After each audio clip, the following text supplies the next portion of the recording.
So human beings are all sheep. They are all programmed by the matrix. They have no capacity to think for themselves, and they give into group think, and nightclubs are one of the greatest pieces of evidence for this. This may be obvious to some people, but this is going to be an interesting, entertaining rant and a very interesting hot take. So, a nightclub. I got an idea. I'm going to create an environment that supposedly is for all of us to socialize and come together and meet new people in a social setting. So you know what I'm going to do to make a more conducive social atmosphere? I'm going to play the music so goddamn fucking loud that somebody that's standing right here next to me can't even hear me unless I literally put my lips up to their ear and scream what I have to say into their ear. Beyond that, the music is so loud that that'll already blow up their eardrums if me shouting in their ears isn't already blowing it up. The next thing is, because we're supposed to meet and interact and talk to new people, I'll make it so dark and have weird lights flashing around that you won't even be able to see what people actually even look like, okay? And another way that I could really facilitate the meeting of new people and make this very, very great, awesome social environment where everybody can come together is I will have a big area where there's a lot of people, but you actually can't talk to anybody that isn't at your section. Actually, everyone has their own little roped off table, and it creates the illusion that you have all these people that you can socialize and meet, but you actually can't because everybody's in their own little bubble. And if you want to get on the other side of that rope, you have to pay anywhere on the low end $2,000, but easily up to $5,000 or $10,000.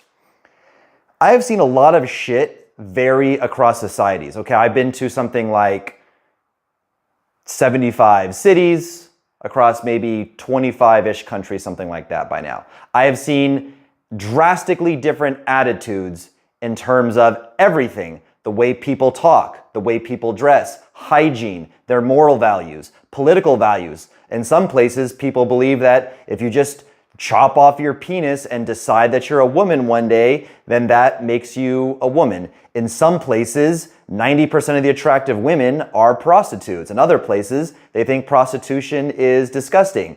Attitudes on racism, everything you can think of for the most part, I've seen drastic cultural differences. But the utter absurdity and retardation of a nightclub is one thing that is universal across all societies. And here's the bigger issue. Nightclubs are always a kind of retarded idea, but when I used to go out, you could find a lot of classy rooftop lounges where the music wasn't nearly as loud. In general, most clubs weren't as loud as they are today. There were still a lot of loud clubs. I'm not going to sit here and say, oh, well, in 2009, when I first started clubbing, they all had a respectable volume. No, there was even loud, annoying clubs. They weren't all bottle servicey. They had like, you know, a big general area section where like other people could come together. Now, pretty much non-existent. It's all bottle servicey. And this really, really sucks because I used to love meeting people that way. It was kind of like the gym for your social circles. You could run around the club. You could lord the club, to use an old pickup lingo. Sarge, do some sets, meet a whole bunch of money, meet a whole bunch of people, shows what I'm really thinking about right now.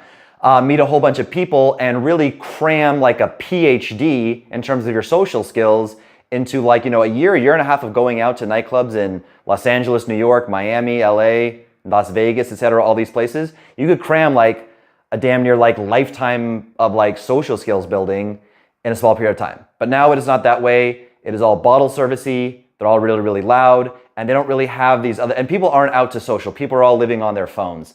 As much as I hate to say it, the best way to meet people now is online. It pains me. I think this is retarded, and I think this is gay. I never thought, I used to like be one of those guys, like I deleted my Instagram. I was like, no, I'm gonna be like one of these people that doesn't have one.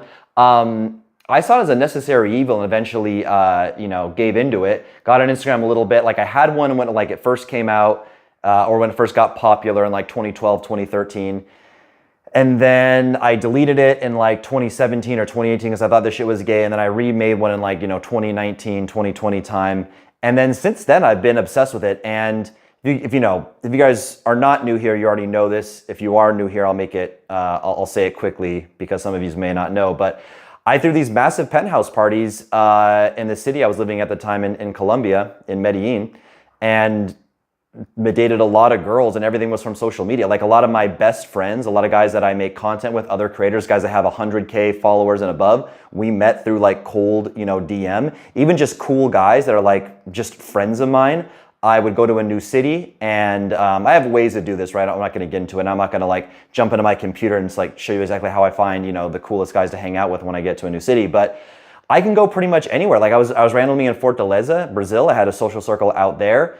I'm in traveling on Latin America. Every city that I go through here, it's like just very, very instant and quick for me to meet all the coolest guys and have friends wherever I want to go. And then of course, dating, right? And the great thing about having a really, really high status social media is that it acts as your resume. And even if you aren't a super good looking guy like me, you're speaking on stage, you're super well dressed, you have an amazing lifestyle, travel, luxurious locations, nice dinners, you're at a big rooftop lounge, there's sexy girls at the table, you're not directly touching any of the girls, that's the wrong way to do these social proof shots, but they're just there in the photo, just adding status to it.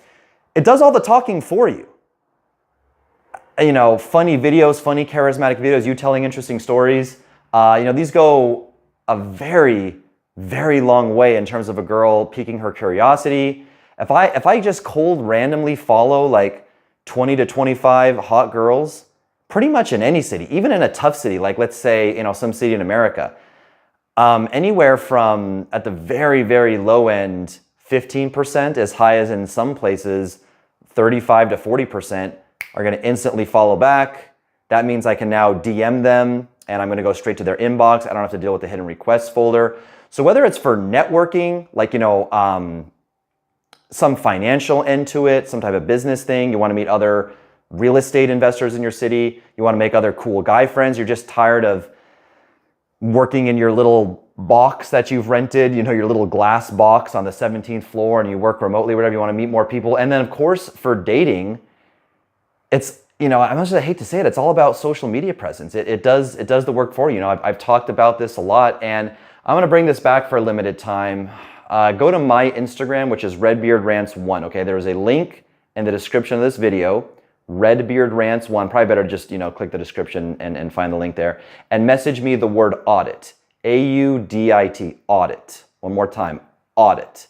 Message me that word, and I will give you a free Instagram audit and show you, okay, what are you doing well? What photos need to go? What photos you're missing? If you need more high resolution portrait shots, if you need shots that show more hobbies, more lifestyle, if you have some good photos, but then there's some other stuff, you have something bad, you have something that can be taken controversial, you just have really, really low quality shots that are kind of hurting the overall thing.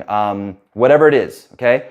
I will tell you what you're doing wrong, what you're doing right, what you need more of, and then show you how you can use Instagram to do a lot of stuff that I have. It is the ultimate networking tool for an amazing social life, whether it is dating, networking in business, or just making more cool friends. We're living in a digital world. You can try to swim against the current and go extinct and not accept this stuff. Trust me, I hate the social media stuff even more than you do, trust me. Or you can accept it and see it as a necessary evil. And like, the bad is gonna be here. Girls are gonna have the attention span of a goldfish because they're all on social media. Privacy, everything's already gonna be, you might as well use it for its benefits. So go to my Instagram, message me the word audit for a free Instagram audit, and that is my rant for today, boys. Also subscribe if you're new here. Cheers.